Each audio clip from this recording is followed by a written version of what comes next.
ఈరోజు పొద్దున్నే వీడు భూలోకానికి వెళ్ళినట్టుగా సమాచారం అందింది. అందువల్ల వీడిని ఎవరో బాణంతో కొడతారు, వెంటబడి వస్తారని చెప్పి ఉన్నది కాబట్టి నేను కిందికి వచ్చి వారి రాక కోసం చూస్తూ ఉంటుంది. కరెక్ట్గా నువ్వు వచ్చేసాడు.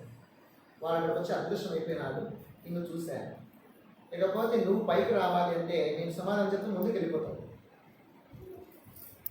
కాబట్టి ఏమీ తెలియని దానిలాగా నిన్ను చూసి చూడనట్టుగా లేదా నిన్ను పట్టించుకొని దానిలాగా పైకి వచ్చేసాను. నువ్వు ఆ విధంగా పైకి రావడానికి ఇదే కారణం. ఇది విషయం. ఆ పాతాళకేతువును నువ్వు సంహరించి ఆ కామధేనువు చెప్పినట్లుగా ఈ యొక్క మదాలసను నీ వివాహం చేసుకో. ఆ రాక్షసుడు వస్తే మళ్ళీ ఇబ్బందికరంగా తయారవుతుంది పరిస్థితి. ఇప్పుడేమైంది పరిస్థితి? ఈ యొక్క ఋతుధ్వజునికి అడకత్తరలో పొంగ చక్కలాగా అయిపోయింది. ఇప్పుడు రాక్షసుని సంహరించడానికి వచ్చాడు, కానీ రాక్షసుడు పుట్టిగా చావాలి. అయితే తాను తల్లిదండ్రుల పట్ల పరమభక్తి ఉంది. తన తల్లిదండ్రులు తన ప్రాణం, తల్లిదండ్రులకు తానంత ప్రాణము, తనకు తల్లిదండ్రులకు అంతే ప్రాణం. చాలా ధర్మమూర్తి ఇతడు. తల్లిదండ్రులకు లేకపోతే ఏమీ చేసుకోడు, ఏమీ చేయడు, అన్నీ తెలిసి చేసుకుంటాడు.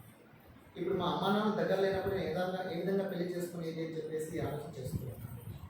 అప్పుడు ఆ కుండల అన్నది, మా గాంధర్వుల ప్రకారం, గంధర్వ నియమాల ప్రకారము గాంధర్వ వివాహం సమ్మతమే. కాబట్టి నువ్వు వెంటనే వరమాల చేసి ఇది తీసుకెళ్ళిపో, ఆ రాక్షసుని చెర నుంచి తిరిగి తీర్చుకోండి అంటే, మీరు గంధర్వులు సరే, నేను మానవుని కదా అన్నాడు. అయితే మరేంటి, మా అమ్మానాన్నలకు తెలియచెప్పకుండా, మా అమ్మానాన్నలకు ఆశీర్వాదం లేకుండా, వాళ్ళ సముఖంలో లేకుండా ఎలా వివాహం చేసుకోగలరు? నన్ను మన్నించండి అని. అదంతా అవడానికి ఎక్కడ సాధ్యమవుతుంది? రాక్షసుడు ఎప్పుడు ఏం చేస్తాడో ఏమో కదా. ఇకపోతే నేను ఒక మాట చెప్తాను వినండి. మీ కులగురువు ఉన్నాడు, తుందిల మహర్షి. మీ కులగురువు కదా, ఆ తుందిలుడు అనేటువంటి మహర్షిని నేను పిలిపిస్తాను. ఆయన గురువు, తల్లిదండ్రులతో సమానమే. ఆయన సన్నిధానంలో వివాహం చేస్తే ఒప్పుకుంటావా అన్నది. అనగానే ఈ యువరాజు చాలా ఆశ్చర్యం వేసింది. తుందల మహర్షి ఈమెకి తెలుసు, ఈమె ఒక పరిచారక అంటారు, చూస్తే యోగినిలాగా ఉన్నది. మా తల్లిదండ్రులకు చాలా ప్రీతిపాత్రుడు గురువు ఎవరు? తుందిల మహర్షి. ఆయన మాటలు ప్రతి ఒక్కరు కట్టుబడి ఉంటారు. ఇంకా ఆయనే వచ్చి పెళ్లి చేస్తే నీకేం బాధ అంటున్నది. ఇక్కడ నేను పిలిపిస్తా అని కళ్ళు మూస్తుంది. ఆయన వికెట్ తెలుసు కానీ ఆయన అడిగే లోపల కళ్ళు మూసుకుని మంత్రాలు చెప్తుంది. ఎవరు? కుండల. అలా మంత్రాలు చెబుతుండగానే క్షణంలో ప్రత్యక్షమైనాడు ఎవరు? తుందిల మహర్షి. ఆ మహర్షి కనిపించగానే సాష్టాంగుడిని నమస్కారం చేశాడు. ఒకవైపు ఆశీర్వదిస్తుంది, రావయ్య పెళ్లి మాట వచ్చి కూర్చో అని చెప్పేసి వస్తూనే వివాహ సామాగ్రి వద్ద తెచ్చాడు. ఎవరు? తుందిల మహర్షి. తన మంత్రాలు చదువుతూ వధువు మెడలో పూలమాల వేయించాడు. వధువు చేత అతనికి పూలమాల వేయించి పెళ్లి తంతు పూర్తి చేసేసాడు. చూస్తుండగానే పెళ్ళి అయిపోయింది. ఇంకా తుందిల మహర్షి ఆశీర్వాదం వచ్చిందంటే తల్లిదండ్రులతో ఏ ఇబ్బంది రాదు. ఇంకా గురువే అక్కడ సర్వం. చాలా సంతోషం ఒకవైపు, చాలా ఆశ్చర్యము వేస్తుంది ఒకవైపు. ఇది కలయా నిజమా అనిపిస్తుంది. ఇంత గంధర్వ కన్య, ఇంత సుందరాన్ని, మనసుకు ఎంతో ఇష్టమైనటువంటిది, తన్ను ఇష్టపడుతోంది, ఆమె ఇష్టపడుతోంది కదా. అంత అద్భుతంగా ఉంది అసలు సన్నివేశం. సరే, కుండలా చెప్పింది, నీ చేతిలో పెడుతున్నానయ్యా. పరిచారక అంటుంది, తనే పెద్ద దిక్కులాగానే మాట్లాడుతుంది. ఆమె సామాన్యురాలు కూడా కాదు, ఒక యోగిని. ఈ యోగిని ఈ గంధర్వక నీకు ఎలా పరిచారక అయిందా అని అర్థం కాలేదు. అది అర్థం కాని విషయం అయిపోయింది. సరే, అది అప్రస్తుతం కాబట్టి ఆలోచన చేసుకుందామని కొన్ని వైవాహిక సంబంధం గురించి మంచి ధర్మాలు చెప్పి, భర్తే నీకు సర్వస్వమమ్మ, ప్రేమగా చూసుకో. అలాగే ఈమె అన్ని వదిలి ఎంత వస్తున్నదయ్యా, నీ ప్రాణంతో సమానంగా చూసుకో. నేను ఎంత చెప్పాల్సిన అవసరం లేదు, ఇద్దరు పూర్ణ జ్ఞానులే, అన్నీ తెలిసిన వాళ్ళు, సుఖంగా జీవించండి, నేను వెళ్ళొస్తాను అని చెప్పేసి కట్టలు అదృష్టం. కుండల కూడా అదృష్టం అయిపోయింది కొన్ని మంత్రాలు చదివి. ఇకపోతే ఆ సుందరాంగిని మనసారా చూసుకొని ఒకరికొకరు ఆలింగనం చేసుకొని గొర్రె మీద కూర్చోబెట్టుకొని కిందికి దిగినాడు.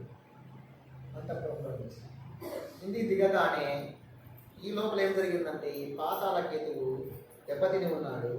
కానీ ఇప్పుడు ఒంటరిగా తన వెంట వచ్చినాడు ఎవరు? ఈ ఋతుధ్వజుడు. ఇప్పుడే చిక్కించుకోగలిగింది. ఇక్కడే చంపేయాలి, మళ్ళీ పైకి పోతే వదలం కాదు భూలోకానికి వెళ్తే.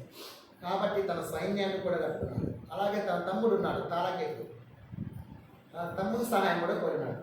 తారాకేతు అనే రాక్షసుడు ఆ తమ్ముడిని వెంట పెట్టుకుని వాళ్ళ సైన్యాన్ని వెంటబెట్టి మొత్తం సైన్యం అంతా ఊకుమడిగా ఒకరి మీదకి వచ్చింది.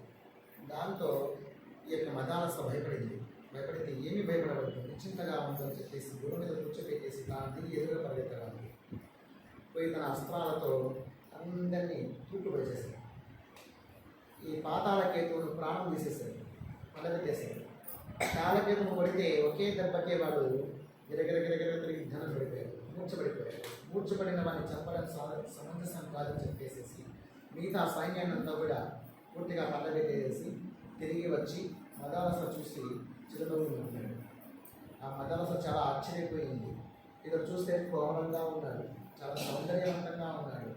ఇతరులు ఇంత శక్తి సామర్థ్యం ఎలా ఉన్నాయా అని చెప్పేసి ఆశ్చర్య చెప్పులైంటే ఆయన బుద్ధులు అలా వెళ్ళి గుర్రం మీద కూర్చొనేసేసి చిరునవ్వుతో తన లోకానికి తీసుకుని వచ్చి ముందు సభలో ఆ గుర్రాన్ని దించాడు. తండ్రికి ఎదురుగా పోయి ఇద్దరు నమస్కరిస్తే ఎంతో తృప్తిగా సంతోషంగా ఆనందంగా తండ్రి సంతోషపడి ఆశీర్వదించినాడు. తల్లిదండ్రులు ఇద్దరు కూడాను ఎంతో ఘనంగా వివాహ వేడుకలు నిర్వర్తించినారు. ఊరంతా పండుగ చేస్తున్నారు. అలా హాయిగా రోజు గడిచిపోతుంది. ఇదంతా కూడాను యువరాజుకు కొన్ని బాధ్యతలు చెప్పాడు. ప్రజలందరి సౌభాగ్యాన్ని చూడడమే కాకుండా ప్రజలందరికీ సుఖభోగాలు చూడడమే కాకుండా ఆ ముని ఆశ్రమాలు కూడా దర్శిస్తూ ఉండవయ్యా. మునులకు ఏదైనా ఇబ్బంది కలగకుండా చూసుకో, వారానికి 2 రోజులు నువ్వు ముని ఆశ్రమాలు సందర్శించాలి అని చెప్పారు. అలాగే తండ్రి చెప్పేసి తన స్నేహితులతో కలిసి మునియాశ్రమాలు కూడా కోరుతూ ఉంటాడు. అదే నియమం. ఎందుకంటే నీకు ఒక మునికి సేవ చేయడం వల్లనే కదా నీకు ఇంతటి అద్భుతమైనటువంటి అవకాశం సౌభాగ్యం లభించింది. ఇంత సుందరాంగి